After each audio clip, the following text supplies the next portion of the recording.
Hi, my name is Christy Roberto, and I have been a partner in ministry with White Oak Christian Church for about 8 years. If you are following along with the WOCC Bible reading plan, we will be focusing our time and attention on Luke 24, verses 1 through 52.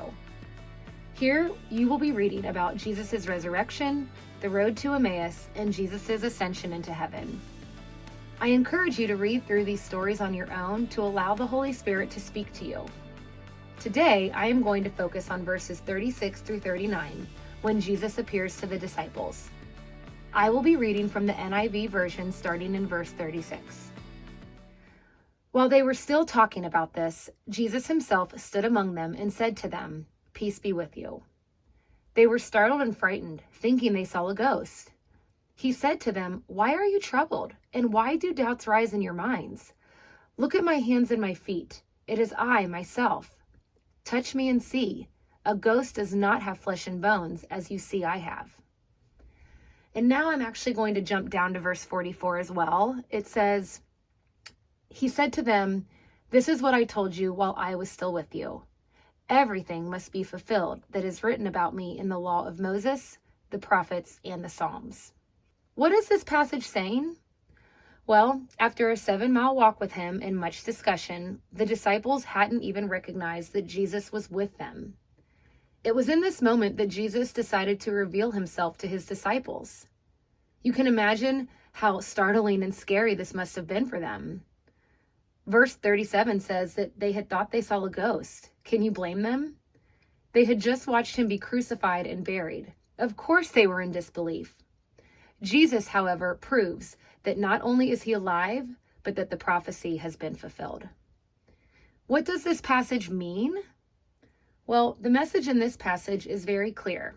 For in that moment, and still today, God is with us. He would never leave us. Even when things aren't looking too good, even when the sorrow and sadness that I'm sure these disciples were feeling can be so overwhelming, so unbelievably consuming that we feel completely hopeless, God is with us. And just like verse 44 states, God fulfills his promises.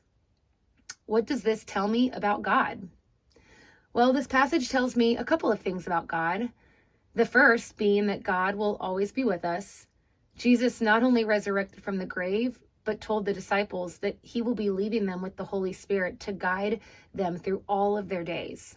I love when Jesus says in verse 44 that, quote, "Everything must be fulfilled that is written about me," because it not only gives me hope, but it also encourages and reminds me to think about that empty tomb and what that represents for all of us, instead of focusing only on the defeat and the sorrow and the heaviness of the cross.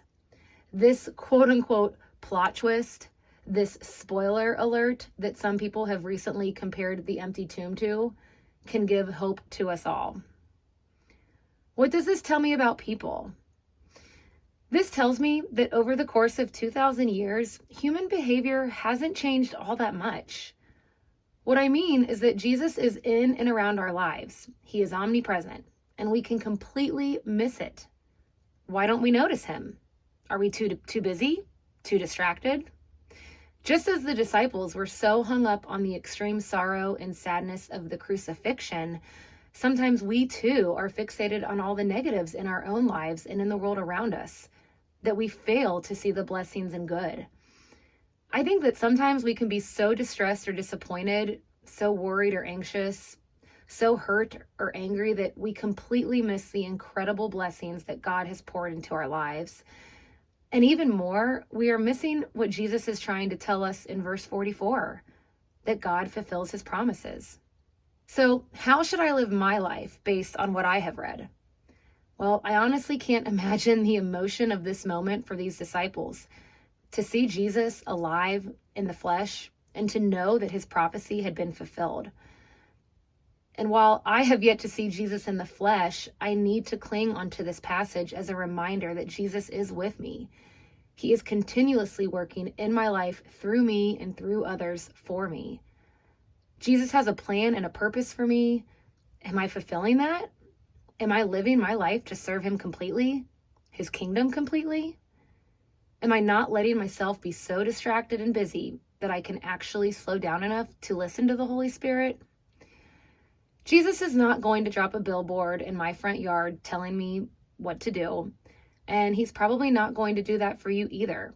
But if we can work on tuning out the noise in our world, our culture, well, then maybe, just maybe, we will be able to tune into what Jesus is saying to us. And unlike the disciples, we will be able to notice Jesus in our lives. Here are a few reflection questions that I would like to leave you with today. What are some things that you need to either stop doing or start doing in order to recognize Jesus in your life? Are you slowing down enough and tuning out all the worldly distractions in order to become more aware of Christ's presence in your life? Starting today, how can you become more aware of the amazing presence of God in your life?